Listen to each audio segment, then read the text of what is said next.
Selamat pagi saudara-saudari yang dikasihi Kristus.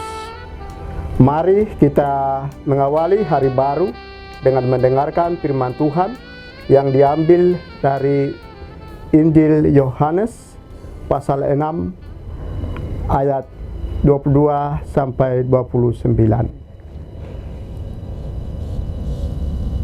Tuhan bersamamu. Inilah Injil suci menurut Santo Yohanes.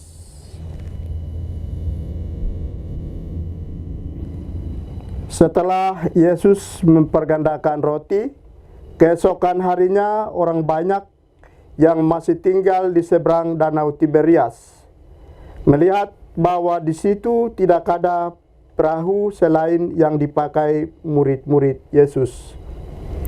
Mereka melihat juga bahwa Yesus tidak turut naik ke perahu itu bersama-sama dengan murid-muridnya, dan bahwa murid-muridnya saja yang berangkat.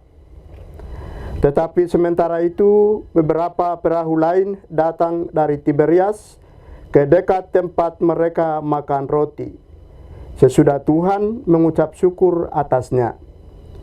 Ketika orang banyak melihat bahwa Yesus tidak ada di situ dan murid-muridnya juga tidak, mereka naik ke perahu-perahu itu lalu berangkat ke Kapernaum untuk mencari Yesus. Ketika orang banyak menemukan Yesus di seberang laut itu, mereka berkata kepadanya, "Rabi, bila mana engkau tiba di sini?" Jawab, "Aku berkata kepadamu, sesungguhnya kamu mencari aku bukan karena kamu telah melihat tanda-tanda, melainkan karena kamu telah makan roti itu dan kamu kenyang. Bekerjalah bukan untuk makan yang akan dapat binasa, melainkan untuk makan yang bertahan sampai kepada hidup yang kekal, yang akan diberikan Anak Manusia kepadamu. Sebab dialah yang disahkan oleh Bapa Allah dengan meterainya." Lalu kata mereka kepadanya, "Apakah yang harus kami perbuat supaya kami mengerjakan pekerjaan yang dikehendaki Allah?" Jawab Yesus kepada mereka, "Inilah pekerjaan yang dikehendaki Allah, yaitu hendaklah kamu percaya kepada Dia yang telah diutus Allah." Demikianlah sabda Tuhan. Saudara-saudara yang dikasihi Kristus, tema yang akan kita renungkan pada hari ini tentang memurnikan motivasi. Injil menceritakan orang banyak mencari Yesus. Motivasinya, mereka telah melihat mujizat Yesus yang mengenyangkan mereka, yaitu penggandaan roti. Bayangkan kalau seseorang datang kepada kita dengan motivasi serupa, sebuah motivasi yang tidak tulus. Menakjubkan bahwa Yesus tetap membiarkan dirinya ditemukan mereka, walaupun dia tahu betapa tidak tulus, dangkal, dan duniawinya motivasi mereka. Mereka mencari roti. Memang Yesus bisa berikan itu, namun Ia mau mengajar dan mengarahkan mereka untuk bekerja dan mencari makan yang jauh lebih berharga, yaitu makanan yang bertahan sampai kepada hidup yang kekal. Dalam perikop ini, Yesus mengatakan kepada pengikutnya bahwa mereka mencari Yesus karena mereka merasa bahwa Yesus dapat memenuhi kebutuhan jasmani mereka. Tetapi Yesus mengingatkan kita agar kita percaya kepadanya, bukan supaya kita dapat hidup enak dan semua keinginan kita dapat terpenuhi, melainkan karena Ia adalah Allah yang layak kita kasihi dan kita sembah. Dengan kata lain, Yesus mau mengingatkan kita untuk memurnikan motivasi kita dalam mengikuti Yesus. Maka yang terutama bukanlah bagaimana hidup kita, tetapi bagaimana kita menjalani hidup ini dengan iman kepada Kristus. Yesus sendiri juga mengatakan, "Akulah jalan kebenaran dan hidup."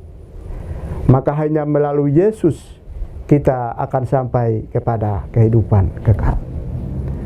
Mungkin dalam kehidupan kita mengalami banyak penderitaan atau sebaliknya hidup dalam kenyamanan.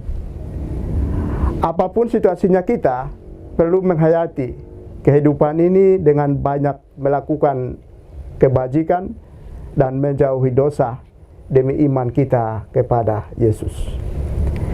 Ia ingin agar kita mengarahkan pandangan kita kepada surga, yaitu kehidupan kekal yang ditawarkannya, dan bukan pada perkara-perkara duniawi. Saudara-saudari terkasih, makanan jasmani memang penting dan perlu supaya tubuh kita sehat dan dapat menjalankan tugas dengan baik. Namun, ada hal yang lebih penting dan harus kita utamakan, yaitu makanan rohani yang dapat menyehatkan bahkan menyelamatkan kita seutuhnya, tubuh dan jiwa, yaitu Yesus. Yesuslah yang sanggup membawa kita ke hidup kekal. Dalam Ekaristi secara nyata, Yesus menjadikan dirinya santapan kita. Amin. Marilah kita berdoa. Tuhan, pagi ini kembali kami naikkan syukur dan permohonan. Terima kasih sudah menjaga kami saat tidur maupun bangun. Terima kasih untuk udara sejuk dan segar pagi ini. Bukalah mata hati kami di awal hari ini. Mampukan kami memandang kemurahan dan karya-Mu, serta memuji dan memuliakan-Mu melalui pekerjaan dan pelayanan kami hari ini. Bimbinglah kami selalu untuk menyadari kesalahan kami dan bertobat, sehingga kami sungguh rendah hati, mau membuka hati dan siap menerima rahmat-Mu yang akan tinggal dalam hati kami. Kristus terang dunia, berkatilah keluarga-keluarga kami, jadikanlah kami alat kasih-Mu, dan pantaskanlah kami menjadi hamba-Mu yang setia. Amin. Tuhan bersamamu.